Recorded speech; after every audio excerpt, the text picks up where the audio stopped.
Hello viewers, আমি তোমাদের বলেছিলাম যে তারাপীঠের আমি ব্লগ শেয়ার করব। তো এই হলো আমাদের রুম, যেখানে আমরা তারাপীঠে ছিলাম। এটা ঠিক তারাপীঠের যে মন্দিরটা ঠিক তার পাশেই আমাদের রুম।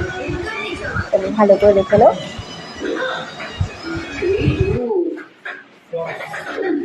ऑयली स्किन के लिए चिपचिप वाली ऑर्डिनरी सनस्क्रीन बाद में रोज लैक्टो कैलामाइन सनस्क्रीन लगा।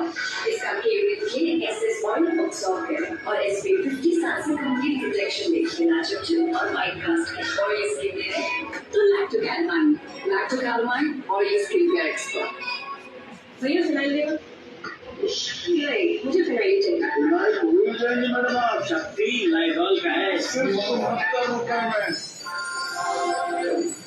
लगे बिना से आधा और खुद की सफाई 99.9% जो चीज़ है वो